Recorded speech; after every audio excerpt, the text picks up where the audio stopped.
C'est grave bon les... Comment ça s'appelle déjà? Les amandes. Ah hello les croqueux, j'espère que vous allez bien. Aujourd'hui on se retrouve pour une vidéo colorée. Cette semaine j'ai posté un make-up en story Instagram. Si vous me suivez pas d'ailleurs, c'est croque-juju tout attaché. Et il vous a quand même pas mal plu, j'ai reçu pas mal de messages. Et je me suis dit que ça pouvait être sympa de vous expliquer comment on le fait en vidéo YouTube. Sachant que dernièrement j'ai reçu pas mal de messages disant oui Juju, tu fais plus de make-up coloré et tout, de trucs waouh et tout, genre waouh. Ça veut rien dire ce que je dis. Donc cette vidéo va être une manière de réintégrer la color, la color, oui. On en arrive à un certain niveau d'anglicisme. Une manière de réintégrer la couleur dignement sur cette chaîne. Allons-y. Si je regarde par ici, c'est normal, j'ai acheté un tout nouveau retour écran. Genre je me vois dans la caméra, genre je vois ce que je filme. Ça fait littéralement 3 ans que je filme des vidéos YouTube. Je n'avais pas de retour caméra, j'étais aveugle. Donc juste un petit peu de compréhension, il faut que je m'habitue au fait que je me vois enfin. Et puis on fera pas attention au bandeau hyper sexy que j'ai ici, qui me fait des cheveux absolument dégueulasse. Donc j'ai déjà mon teint de fée avec bien entendu mes taches de rousseur. Quelle blague. Donc on va voir toutes les petites étapes qu'il faut remplir pour avoir un maquillage des yeux optimisé, pour avoir une couleur qui pop. Alors attention, par contre je ne suis pas make-up artiste, je ne me considère pas comme professionnel du make-up. Je vais juste dire ce que moi je fais. Il y a plein de choses que je ne fais toujours pas très bien. Donc éventuellement si vous voyez que je fais un truc pas correctement, dites-le moi en commentaire. Je serais ravi d'apprendre de nouvelles choses. Du coup, on commence toujours avec une base. Il faut absolument que je m'achète la P. Louise, oui. Tout le monde me fait la remarque, littéralement, mais il faut juste que je me penche sur la question et que je me connecte sur le site et que je fasse une commande. En fait, c'est aussi simple que ça, c'est le 21e siècle, internet. Moi, je prends la Eyeshadow Primer Potion de chez Urban Decay, parce que... bascule bien. Allez, on tartine comme ça, hein, vraiment, comme du Nutella. Hein. Ah, ça, c'est de la pâte à tartiner. Qui dit maquillage de couleur dit... Morphe 35B. Tu croyais vraiment que t'allais passer à côté en fait. Au niveau du make-up que j'avais fait la dernière fois, j'étais parti sur un violet bleuté. Tellement bien de se voir dans le retour, oh my god. Alors au niveau de la météo, il fera très beau juste ici en Normandie, un petit peu nuageux sur Paris. Vraiment le gars se sent plus hein. Je prends le violet juste ici avec un petit pinceau fluffy comme ça. Et attention, j'ai pas poudré mes paupières là. Je vais juste venir tapoter comme ceci. Et là on va avoir une pigmentation optimale les gars. Oh my god, j'adore cette couleur, elle est si belle. Mais regardez-moi ça. S'il y a quelqu'un que vous devriez suivre sur Instagram qui utilise cette technique de tapoter pour déposer le pigment, c'est MMM Mitchell. Je sais jamais comment ça se prononce. C'est un make-up artiste anglais. Vraiment genre les paupières de ces mannequins sont ultra pigmenté. C'est un truc de malade. Et je vous le conseille vraiment parce qu'il fait énormément de couleurs et de halo, de lumière et tout. C'est ultra lumineux, c'est ultra pop, ultra coloré, c'est magnifique. Je vous le mettrai en barre d'infos. Maintenant je viens prendre un pinceau beaucoup plus gros. C'est les MB23 de chez Morphe. J'en ai deux comme ça et ça sert tout simplement estomper. Et c'est le plus important on va dire, avec des petits mouvements circulaires. Et vous voyez que petit à petit ça commence à se dégrader. Mais enfin là c'est qu'un début hein, clairement. Et là vous voyez déjà la différence entre celui-là et celui-là. Enfin celui-là il est beaucoup plus soft, il est bleu. Enfin ouais non. Même le mec est pas convaincu par ses explications. On va continuer. Je viens prendre un pinceau un peu plus plat et avec une couleur lavande comme ceci, eh bien je vais commencer à faire mon étiré. Ça c'est l'une de mes parties préférées parce que... ça fait comme ça au regard. Je fais un corset réussi. C'est pas toujours le cas. En fait, je vais juste venir petit à petit appliquer la matière et l'étirer par l'extérieur. Encore une fois, je le répète, mais tous les gestes que je fais là, enfin, c'est ce que je fais moi. Après, c'est pas forcément des conseils de professionnels et tout. Je sais vraiment pas si c'est ce qu'il faut faire, mais en tout cas, ça fonctionne pour moi. Enfin, ça a l'air de fonctionner. Donc, il devrait pas y avoir trop de problèmes. Et là, ça fait quand même quelque chose de beaucoup plus soft. On a les deux couleurs fondues correctement. Maintenant on va venir assombrir encore plus le coin interne. Le coin interne, n'importe quoi, le creux de paupière. Avec cette couleur ici et un pinceau en mode boule. Un pinceau en mode boule, oui. Et là on a vraiment quelque chose de bien sombre, bien dégradé. On aime ça.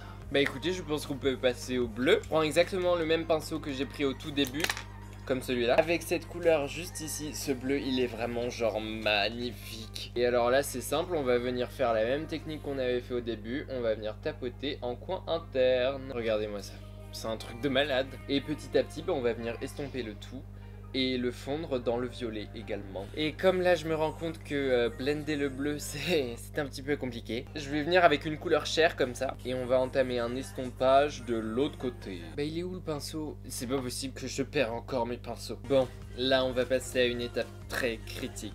Très critique. Le cut crease avec des paillettes. Du coup pour ça, avant j'utilise le glitter primer de chez NYX. En fait c'est tout simplement une colle à paillettes si vous connaissez pas, et je prends un pinceau plat et c'est là que tu pries tout ce que tu peux pour faire des traits bien courbes et symétriques. Bon vous verrez rien parce que la colle bah elle est transparente. Et donc au niveau des glitters, je vais en prendre des NYX pareil, et c'est la teinte Beauty Beam. Ces paillettes là elles sont vraiment trop belles parce qu'elles sont genre rosées et il y a des reflets holographiques avec. Je les prends avec le même pinceau et je vais venir tapoter. Oh my god, j'adore ça. C'est tellement satisfaisant et c'est tellement beau. Non mais regardez-moi cette beauté. C'est magnifique, vraiment. Devinez quoi? C'est pas symétrique. On rigole comme des petits fous ici. Et maintenant on passe au liner. On va juste faire une petite démarcation entre les paillettes et le fard à paupières parce que là ça fait un peu vide. Et pour ça je prends un liner blanc de chez NYX. Donc la deuxième coup de pression puisqu'il faut le faire assez droit quoi. Bon, je pense qu'on s'en sort plutôt pas mal. On va continuer avec la paupière inférieure et je vais tout simplement reprendre le même dégradé qu'on a fait en fait. Enfin, avec celui-là, enfin bref. You know what I mean. Oh, cet accent dégueulasse. Un truc qu'on a oublié. Avant de faire ça avec le fard à paupières, on va venir prendre un crayon pour la muqueuse. Moi j'utilise les Maybelline Tattoo Liner. Très sincèrement, je suis une personne qui pleure énormément des yeux quand j'ai quelque chose dans les yeux, ce qui en soi est un peu logique. Et ceux-là, les gars, ils tiennent mais comme de l'encre. Même pour les enlever ça devient difficile. Je vais en mettre vraiment sur toute la muqueuse et je le descends un petit peu en paupière inférieure. Et forcément je pleure. Séchez s'il vous plaît, séchez. Et là maintenant on peut venir avec le fard à paupières. Je viens mettre des faux cils. Moi c'est les MAC, les numéros 35. Je me sens revigoré. Je prends juste mon highlighter que j'ai utilisé pour tout le visage avec un petit pinceau boule comme ceci et je vais venir highlighter le coin interne. Yes, gaga. Et là tu shine bright like a diamond. Et dernière étape, cette fois je vais pas faire comme celui que j'avais fait en story, mais du coup en fait ce make-up je l'avais fait pour aller à un event NYX, et pour cet event on nous a présenté des nouveaux lipsticks qui s'appellent les Glitter Goals, et vous allez voir genre c'est des pépites en fait. Au départ quand on les applique ils ont un effet mat, et petit à petit quand ils sèchent il suffit de vous pincer les lèvres et ils deviennent pailletés. Je m'en étouffe. Regardez-moi ça. Bon du coup c'est un gris. Bon là du coup il est très métallisé et on va pincer les lèvres.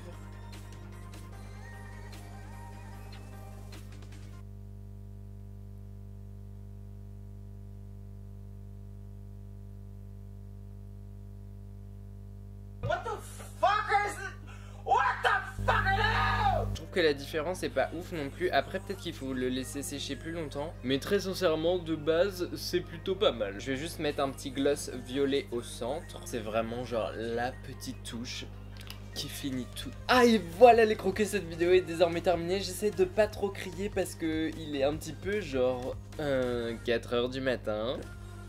Oh my god. Oh mais mes cheveux c'est un mess, c'est n'importe quoi, ça me fout. Bah écoutez, je suis en gros love sur ce make-up, encore plus que la dernière fois parce que j'avais eu beaucoup moins de temps pour le faire. Et du coup je m'étais beaucoup moins concentré sur des petites étapes toutes bêtes quoi. Mais vraiment il y a des petits trucs qui font la différence, comme bien prendre son temps pour estomper. Vraiment prendre son temps pour être précis sur le cut crease, même si là ils ne sont pas symétriques. C'est vraiment genre des petits trucs comme ça qui font que petit à petit genre ton make-up il prend du niveau, si je peux me permettre. Maintenant il y a encore plein de trucs à modifier hein. Le trait il est pas droit, là ça s'enlève un petit peu, enfin bref, par-ci par-là, mais si on s'écoute c'est jamais bon. Mais en tout cas je le kiffe pas mal et c'est une très bonne réintroduction de couleurs sur cette chaîne en fait. Dis-moi ce que t'en penses en commentaire. D'ailleurs il faut qu'on sélectionne le commentaire de la semaine, et cette semaine c'est Lio Neko. Merci, tu m'as fait trop rire, reste comme tu es. Merci infiniment à toi, ça me fait vraiment plaisir en fait que les vidéos puissent vous faire sourire, voire même rire. Enfin c'est vraiment le but de passer un bon moment